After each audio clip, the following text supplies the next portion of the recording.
Bismillahirrahmanirrahim. Assalamualaikum warahmatullahi wabarakatuh. Alhamdulillah. Alhamdulillahilladzi an'ama 'alaina bi ni'matil iman wa ni'matil Islam. Asyhadu an la ilaha illallah wahdahu la syarika lah wa asyhadu anna sayyidana Muhammadan abduhu wa rasuluhu alladzi la nabiyya ba'dahu. Allahumma fassalli wa sallim wa karim ala habibina al-Mustafa Muhammad ibn Abdillah imamil muttaqin wa ala alihi wa sahbihi ajma'in. Al-hadirun usi nafsi wa iyyakum bittaqwallah faqad fazal muttaqun. Faqala Allah ta'ala fi kitabihil karim A'udzu billahi samil 'alim minasyaitonir rajim. Bismillahirrahmanirrahim. Laqad kana lakum fi Rasulillahi uswatun hasanah. Shadaqallahul 'azim wa shadaqa rasulul karim. Wa nahnu 'ala dzalika minasyahidin wasyakirin. Alhamdulillah, Bapak Ibu semua yang dirahmati Allah Subhanahu wa taala, di tengah gemericik hujan, juga di tengah arus mudik, Pak ya. Tadi kita untung kalau pakai mobil udah jam berapa datangnya. Arus mudiknya luar biasa padat.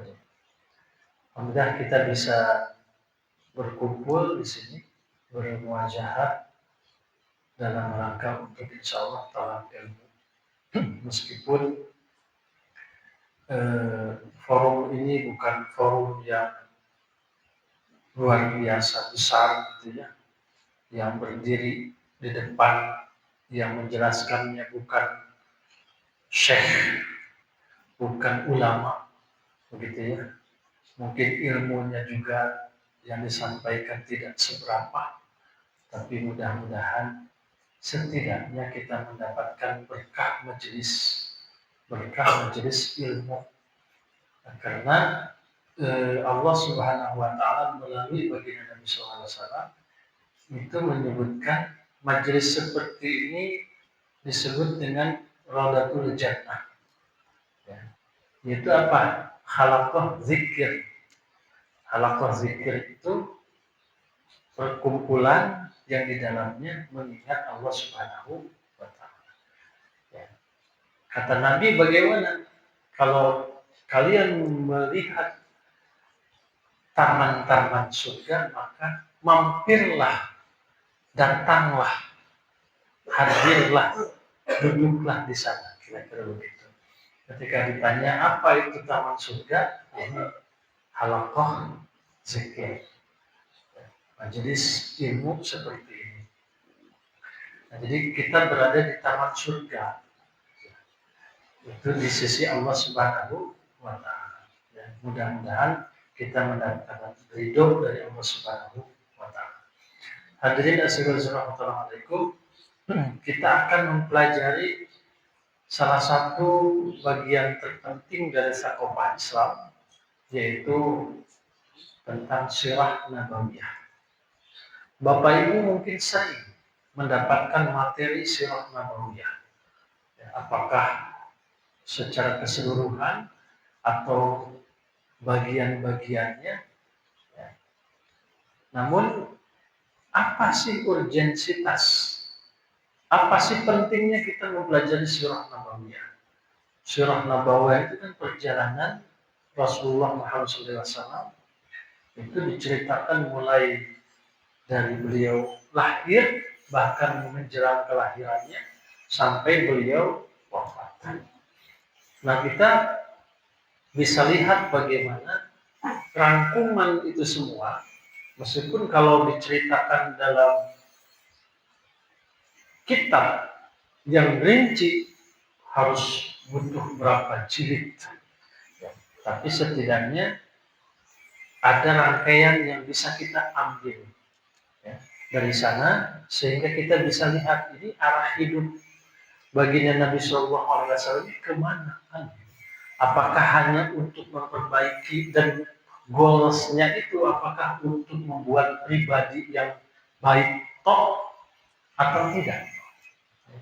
Dan kita bisa lihat semuanya syarif. Syarif itu apa? Mulia. Semuanya mulia. Termasuk apa yang ada pada diri baginda Nabi Shallallahu Alaihi Wasallam itu semuanya mulia. Setidaknya nanti Bapak Ibu sekalian punya beberapa kitab sirah. Ya, diutamakan Ibnu Hisham atau Ibnu Ishaq. Nanti beli. Ya, itu dua sirah rujukan ya, kaum muslimin. Karena di dalamnya itu terdapat bukan hanya sejarah tetapi landasannya berdasarkan riwayat. Jadi kisah-kisah yang ada itu berdasarkan riwayat. Disebutkan kisah berbeda dengan dongeng. Ya. Seperti Al-Quran kan sepertiganya kisah. Sepertiga Al-Quran itu kisah, Bapak sekalian. Disebutkan inna nahnu naqusul ahsanul qasas. Semuanya aku kisahkan kisah-kisah yang baik. Dan Al-Quran menolak disebut dengan dongeng orang-orang terdahulu, asatirul awalun. Ya. Jadi bukan dongeng. Apa bedanya dongeng dengan kisah? Kalau dongeng tidak ada faktanya. Ya. Seperti sekadar kuya, sekadar monyet kan. Itu tidak ada faktanya. Si kancil curi mentimun misalnya, atau misalkan buto hijau, itu kan dongeng. Ya, tidak ada faktanya, atau tidak bisa dipertanggungjawabkan faktanya. Kalau kisah ada faktanya. Nah, dari rangkaian sirah nabawiyah itu, mulai dari lahir, dari umur 0 tahun gitu ya. Jadi kalau secara keseluruhan kan dibagi menjadi dua fase yang besar, yaitu fase 0 sampai 53 tahun, fase 53 sampai 63 tahun. Itu dua fase itu. Nanti dari fase 0 sampai 53 tahun dibagi menjadi dua fase juga, yaitu fase persiapan. Fase persiapan beliau untuk memikul tugas yang besar, yaitu 0 sampai 40 tahun, dan kemudian fase dari 40 sampai 53 tahun. Nah, kalau kita perhatikan, setiap fase itu menunjukkan fase persiapan itu selalu lama. Persiapan menjadi Nabi dan Rasul 0 sampai 40 tahun. Itu dari fase itu luar biasa persiapannya. Ya. Benar-benar Allah Subhanahu Wa Taala menyiapkan sosok pribadi yang agung yang luar biasa. Ke ayat cawadin. Ya. Ngerti ya Bapak Ibu? Ke ayat cawadin. Ya. Bahkan kalau orang melihat sosok baginda secara fisik, terus kemudian diperkenalkan, ini adalah Nabi dan Rasul. Orang itu muakal. Orang tidak akan mengerutkan dahinya. Kenapa? Fisiknya pantas. Coba pamit abdi Pak. Abdi Nabi dan Rasul pantas. Secara fisik juga tidak pantas. Tapi baginda Nabi SAW memiliki fisik yang ketika diperkenalkan melalui Nabi dan Rasul, itu orang bisa, bahkan ada orang yang meyakininya ketika hanya sekedar melihat fisiknya saja. Kenapa? Karena pantas. Pantas. Nah, Al-Fakir punya dua kitab khusus tentang fisik baginda Nabi SAW. Pertama ada Sama'il Rasul. Satu lagi Bapak Ibu bisa lihat di Sama'il Muhammadiyah. Atau ada kitab tipis namanya Akmalul Wal Jamal. Ya, Akmalul Wal Jamal itu tipis kitabnya, tapi memuat luar biasa. Ya, fisik baginda Nabi Shallallahu Alaihi Wasallam. Di sana diceritakan bagaimana seluruh fisik baginda itu syarif, ya, mulia, syarif, bukan apa namanya. Nanti bedakan antara shin dan syak. Ya, Kalau pakai sin asrof berarti berlebihan. Jangan salah, asrofil anbiya dengan asrofil anbiya. Kalau syaraf itu artinya mulia, ya. Kalau pakai sin biasa itu berlebihan, isrof. Asrofil anbiya, nabi yang berlebihan. Jadi kalau salah pengucapannya bisa salah arti. Nah, pertama apa yang sudah kita persembahkan sebagai bukti perjuangan di hadapan Allah Subhanahu wa taala. Hidup ini kan perjuangan. Ya. Apa buktinya yang akan nanti kita pertanggungjawabkan insya Allah Subhanahu wa taala? Oh, cinta kepada baginda Nabi sallallahu alaihi wasallam. Betulkah kecintaan kita kepada Nabi sallallahu alaihi wasallam sudah benar? Kan begitu.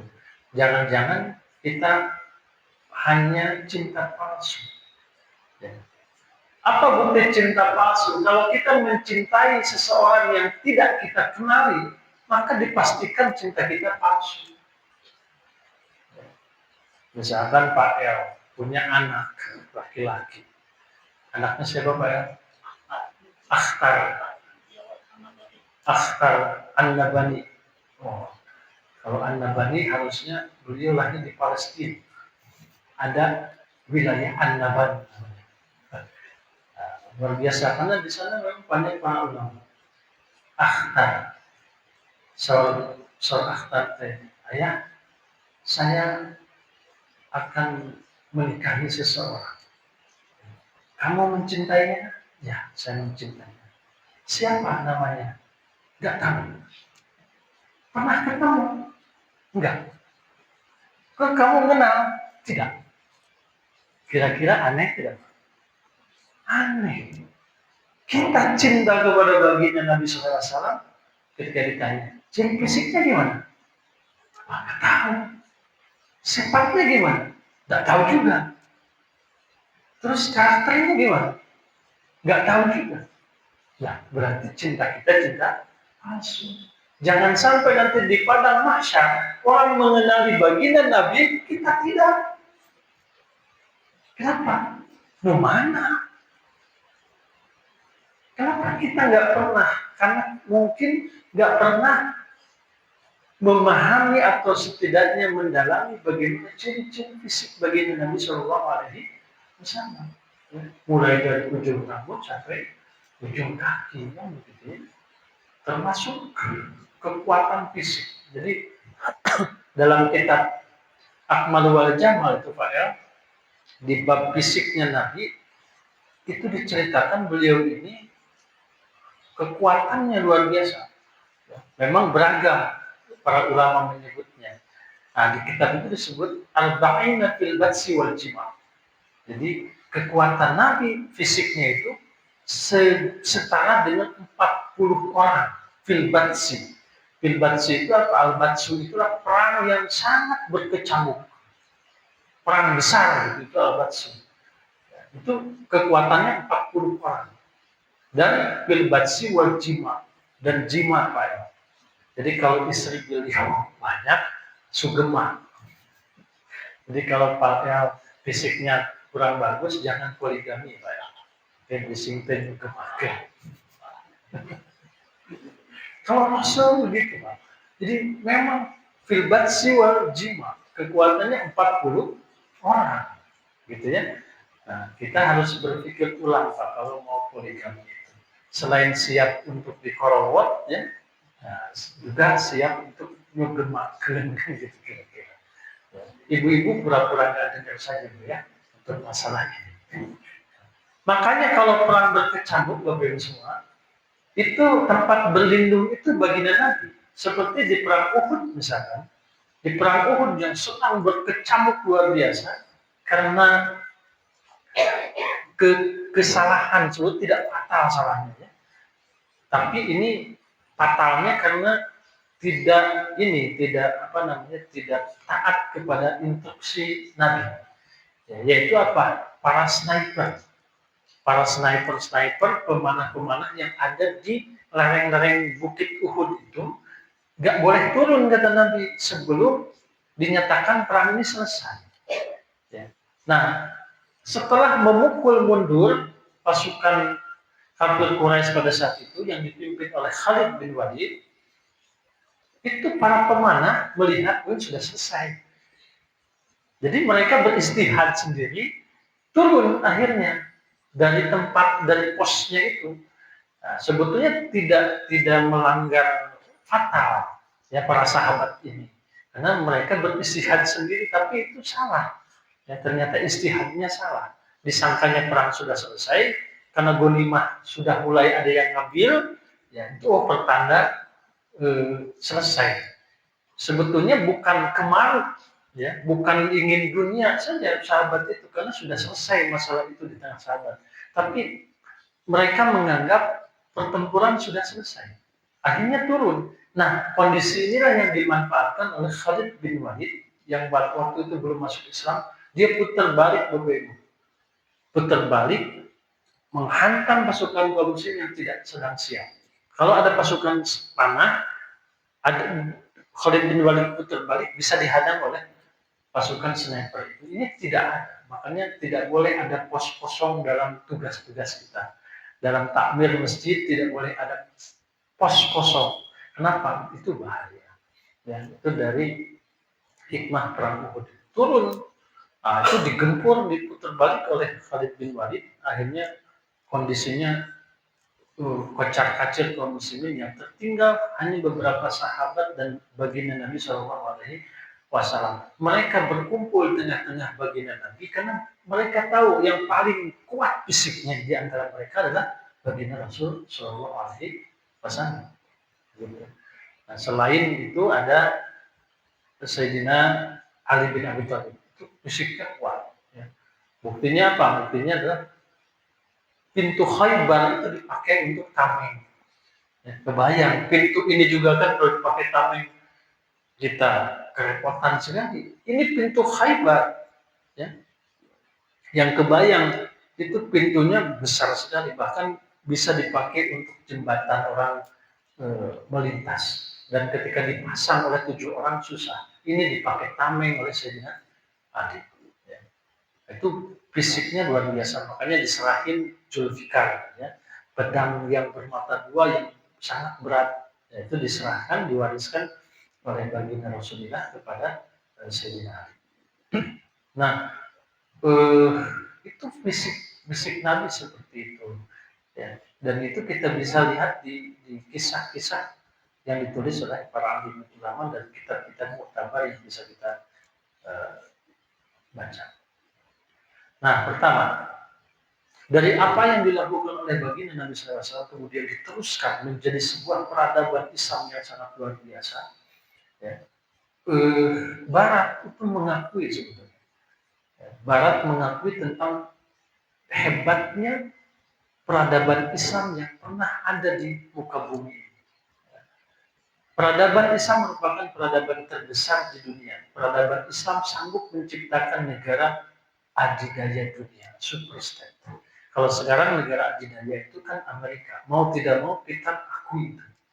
Ya, sekarang Amerika Serikat. Ya. Dulu kaum muslimin, ya, itu pernah menjadi superstate. Ini diakui oleh Barat. Dan ini masanya lama sekali, Bapak sekalian. Masa peradaban Islam itu mulai dari Madinah, ya, yang dipimpin oleh baginda Nabi SAW selama 10 tahun, kemudian dilanjutkan oleh Khulafaur Rasyidin selama 30 tahun, mulai dari Abu Bakar, Umar, Utsman, dan Ali. Kemudian Sayyidina Hasan pernah menjabat hanya 6 bulan. Diteruskan oleh Bani Umayyah dengan berbagai dinamikanya. Diteruskan oleh Bani Abbasiyah. Bani Umayyah kurang lebih ada 80 tahunan. Bani Abbasiyah ada 700 tahunan. Dan ini puncak ilmu pengetahuan teknologi ada di sini. Di Bani Abbasiyah. Dengan tentu berbagai dinamika yang ada. Kemudian yang terakhir ada Bani Utsmaniyah. Kurang lebih ada 400 tahun. Ada 1300 tahun atau 13 abad. Tidak ada pernah peradaban di dunia bisa sepanjang itu. Dulu kita mengenal Uni Soviet. Uni Soviet hanya berapa tahun? Hanya 90 tahunan. Ya. Bubar Uni Soviet. menjadi negara kecil-kecil, ya, ditandai dengan runtuhnya tembok Berlin pada waktu itu, tahun 90-an. Mungkin Pak El pernah dengar Scorpio, ya, grup band. Ada judulnya The Winds of Change. Itu syukuran atas runtuhnya Uni Soviet waktu itu. Jadi sengaja bikin lagu atas bersyukur runtuhnya Uni Soviet waktu itu.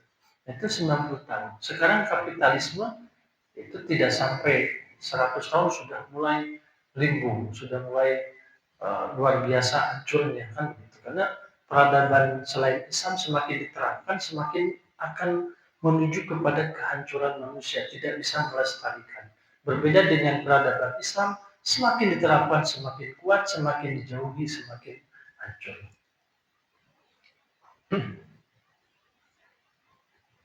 Nah, orang menyebut dengan totalitarian Islamic Empire, ya. Tapi kita bisa lihat yang mereka sebut dengan istilah ini justru pernah memimpin belasan abad, 13 abad. Nah, kalau dulu waktu masa keemasan Islam, Eropa justru sedang buruk-buruk. Masa masa kegelapan Eropa, the Dark Age. Ilmu pengetahuan teknologi kan waktu itu sangat buruk sekali. Kenapa? Karena dengan doktrin segalanya ini adalah dari Tuhan. Makanya ada terjadi pembunuhan Galileo, Nicholas Copernicus dihukum dan seterusnya. Karena bertentangan dengan doktrin gereja waktu itu. Ya. Ilmuwan menyebutkan bumi ini bulat, gereja menyebut bumi ini datar. Dan sekarang muncul lagi perdebatan itu. Jadi bapak-bapak nanti ikut mazhab mana? Mazhab bumi bulat atau bumi datar? Ya. Sebetulnya yang tidak masuk akidah, ya, bukan ranah akidah. Tapi para ulama muktabar menyebut bulat. Ya, kita ikut ulama saja. Ya. Nah, terlepas dari pendukungnya. Nah, kemudian para ulama menyebut bahwasanya planet ini beredar mengelilingi matahari.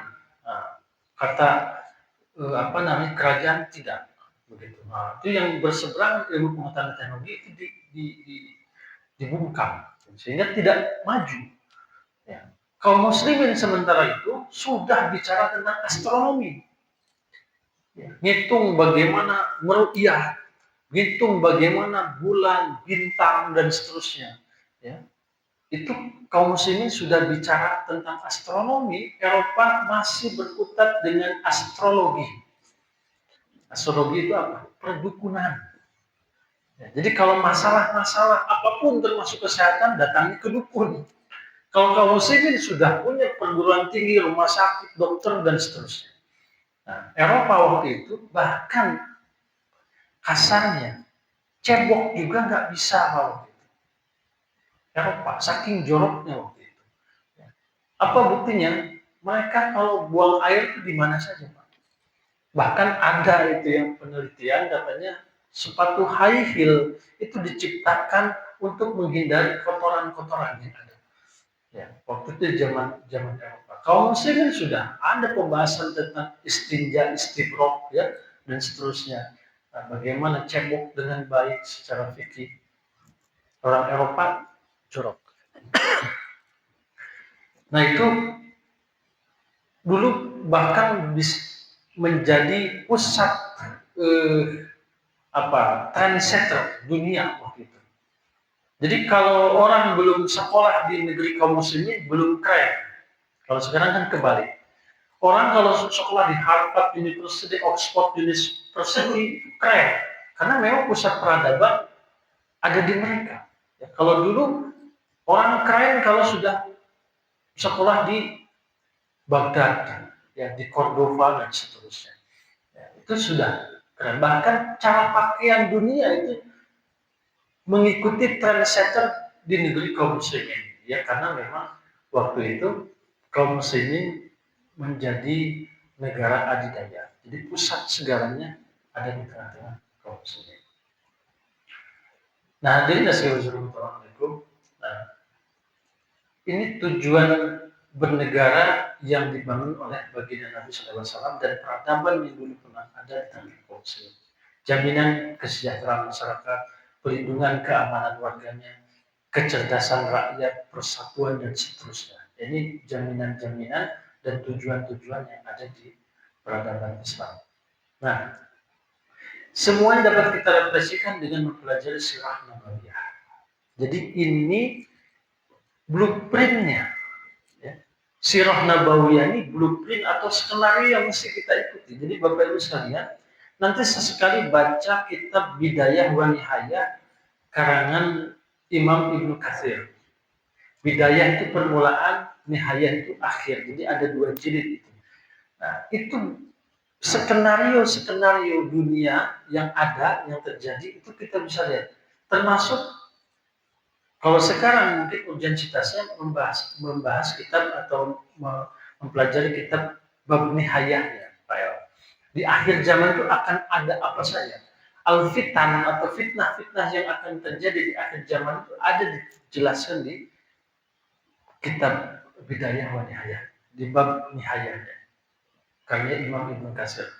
Sehingga kalau kita lihat bagaimana Palestina sekarang, gitu ya, Israel, Yahudi itu berlaku seperti sekarang, memang di sana juga dijelaskan. Esensi belajar sirah. Pertama, sirah merupakan seni perjalanan hidup seorang manusia pilihan yang menjadi parameter hakiki dalam membangun potensi umat. Nah, nanti bukan hanya membangun pribadi saja, ya. Bukan hanya membangun pribadi, sehingga kita tidak salah menyimpulkan.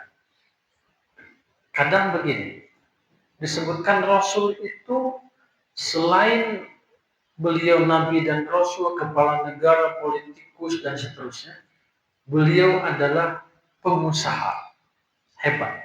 Tapi ini ada tapinya. Kapan beliau jadi pengusaha? Sebelum menjadi Nabi dan Rasul. Setelah diangkat menjadi Nabi dan Rasul, stop. Beliau sibuk apa? Hanya dakwah. Bahkan habis tuh Sayyidah Khadijah asetnya untuk membiayai dakwah baginda Nabi Shallallahu Alaihi Wasallam. Karena kalau beliau berdagang sementara memikul amanah dakwah ini, ya mungkin akan pabulit lah gitu ya. Harus hitung kas gitu ya, Pak ya. Harus kasnya harus dihitung, harus ada marketingnya, harus bikin IG seperti Elbras itu. Nah, itu pasti akan terpecah gitu ya perhatiannya, sehingga beliau stop.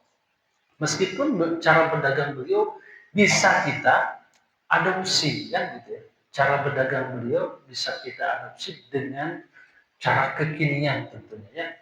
Untuk angklung-angklungan kan gitu ya. Dengan cara kekinian. Tapi sifat-sifat dagangnya kita bisa lakukan. Nah, beliau ini ketika persiapan menuju mendapatkan mandat menjadi Nabi dan Rasul, ini disiapkan sedemikian rupa dari mulai kecil, ya. Dari mulai bagaimana beliau lahir, setelah lahir tumbuh kembang, itu semua disiapkan. Contoh kecil ya Pak, contoh kecil. Saking Allah menjaganya beliau, di waktu remaja, orang-orang kalau ada pertunjukan konser itu nonton, itu langsung ditidurkan oleh Allah. Jadi belum sempat Pak ya nonton dangdut. Ya, belum sempat ya. Karena dia waktu itu dangdut. Itu nonton hal-hal seperti itu dijaga betul oleh Allah Subhanahu wa taala. Waktu kecil kan ada sahur sadar gitu ya. Pembelahan dada ya, dibersihkan bagian-bagian syaitannya ya. Dibersihkan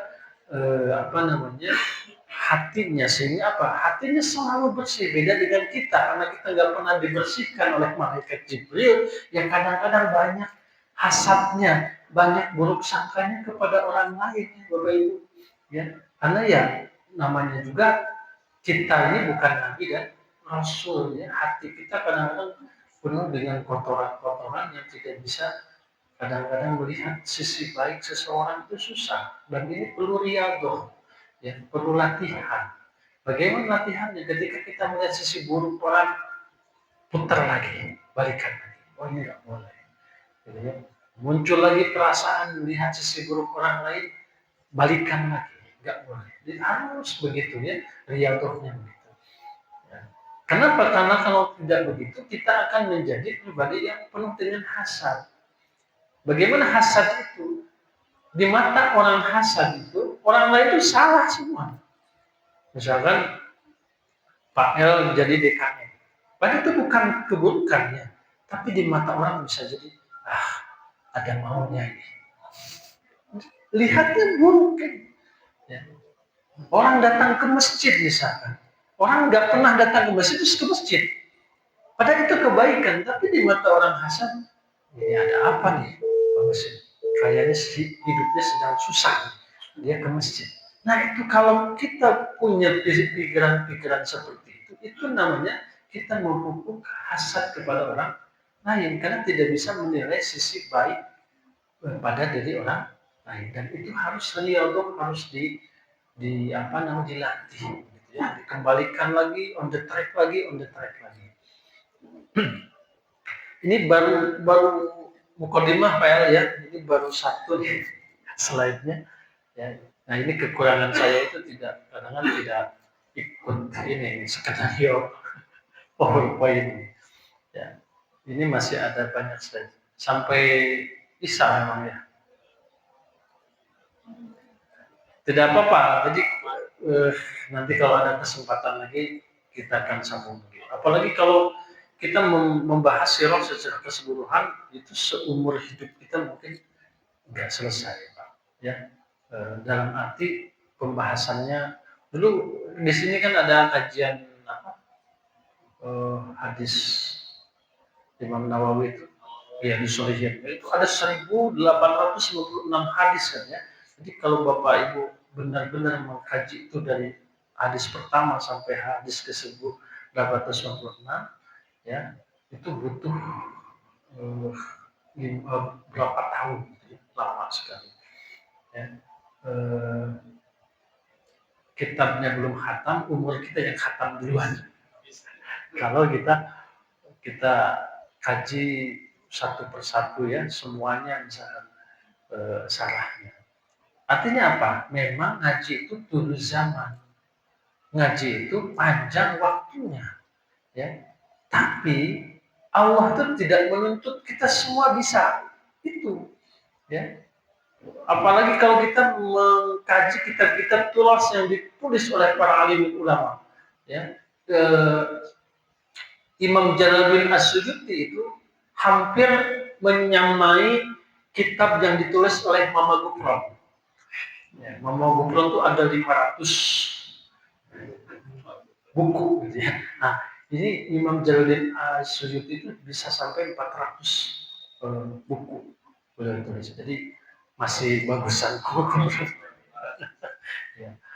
Nah, itu luar biasa. Kalau mengkaji satu kitab ulama saja kan umur kita kapan selesai? Ya. Nah, tetapi Allah menyebut ketakwaan kita, kemudian ikhtiar kita itu dengan apa? Dengan manis taqwa, semampunya. Ya. Para ulama menafsirkan ya ayyuhalladzina amanu ittaqullaha haqqa tuqatih wa la tamutunna illa haqqa tuqatih. Yang dimaksud itu adalah ketakwaan manis taqwa. Manis taqwa, ya, sekemampunya kita. Karena kalau ketakwaan yang hakiki, benar-benar mungkin nggak akan nyampe. Jangankan ketakwaan setingkat baginda Nabi, ketakwaan dengan guru-guru kita saja misalnya, ulama muasirin saja, ulama-ulama zaman sekarang saja, mungkin kita jauh. Cara sholat kita aja, kalau benar-benar hakiki sesuai dengan Nabi, mungkin nggak diterima. Ya. Oleh itu maka Nabi memberikan panduannya, shollu kama ra'aitumuni usolli. Gak pernah sama Nabi itu dijajarkannya Abu Bakar, Utsman, besok sholat. Takbirnya kumaha? Allah. Luhur ting, kenapa? Tidak. Tapi kenapa Nabi kemudian menggaris shollu kama ra'aitumuni usolli? Apakah Nabi tidak tahu bahwasanya cara pandang sahabat akan berbeda? Tahu dong. Apakah Nabi tidak memahami bahwasanya para sahabat itu akan berbeda menafsirkan cara sholat Nabi? Tahu. Tapi Nabi ngerti para sahabat wah tersesat. Tidak akan menyimpang. Kalaupun berbeda, it's okay. Masih dalam koridor anak yang toleransi. Ya. Itulah kenapa Nabi kemudian memberikan panduannya shollu kama ra'aitumuni usolli. Ya. Makanya para sahabat, coba Bapak Ibu sekalian, kita lihat risalah mengangkat tangan di Imam Bukhari itu banyak sekali. Semuanya kan sahih. Ya. Bisa lebih dari 4 cara mengangkat tangan dalam sholat. Ya. Takbir udunain setingkat telinga, mangkibain pundak, takbir qobla ropa qobla takbir, banyak sekali. Itu semua sahih. Masa harus gini Pak sholat? Yang satu. Tapi bagi para ulama gampang kan gitu. Kita susah bagi para ulama gampang. Nah semuanya hadis sahih. Kok ada yang sampai setelinga, ada yang sebahu. Berarti apa? Cara pandang sahabat mengangkat tangan waktu sholat itu berbeda. Dan itu tidak sampai menyimpang. Ya, tidak sampai kepada penyimpangan. Tapi ikhtilaf. Ya, tapi perbedaan. Dan itu ikhtilaf pun ikhtilaf yang toleransi diperbolehkan. Coba qiraah bacaan Quran. Kan banyak. Tapi itu adalah cara baca yang memang diperbolehkan. Wadduha wal laili idza saja. Ihdinas siratal mustaqim. Ziratal ladzi pakai z. Ya. An'amta alaihim. Kalau kita an'amta alaihim. Nah, itu qiraah. Nah, itu juga setidaknya kita tahu kalau kita ke luar negeri kita nggak subhanallah gitu. Ada imamnya kemudian baca qiraahnya berbeda, malah kita sibuk dengan subhanallah membetulkan imam. Padahal bukan imam yang salah, kitanya yang tidak belajar. Ya, kurang literasi kan gitu ya. Nah itu Bapak Ibu sekalian, dulu zaman memang waktunya panjang sekali ya untuk membahas urgensi sirah nabawiyah juga memang butuh beberapa waktu lagi. Tapi mohon maaf sekali jika waktunya tidak bisa saya maksimalkan untuk membahas semua. Mudah-mudahan ini trigger. Kalaupun saya tidak membahas lagi, Bapak Ibu nanti bisa mencari sendiri apa sih urgensitas atau mempelajari sendiri apa sih urgensinya itu mempelajari sirah nabawiyah ini sehingga kita harus mempelajari dan tidak susah. Kalau tidak bisa membeli buku ya ada di sini PDF ya. Nanti Bapak bisa searching di App Store ya, tentang kitab-kitab sirah nabawiyah nanti baca versi Arabnya, versi terjemahannya dan seterusnya. Itu saja bisa saya sampaikan. Tapi barangkali kalau mau ada yang ditanyakan, enggak silakan. Ya, satu mungkin ya. Kalaupun tidak ada ya alhamdulillah. Cukup, Bapak Ibu sekalian. Untuk pertemuan malam ini cukup mungkin PL ya. Sekali lagi mohon maaf PL ini materinya tidak bisa tuntas ya. Mudah-mudahan pertemuan berikutnya atau setidaknya ini Bapak Ibu menjadi semangat ya mempelajari surah Al-Baqarah. Wallahul muwaffiq ila aqwamit thoriq. Wallahu a'lam bishawab. Assalamualaikum warahmatullahi wabarakatuh.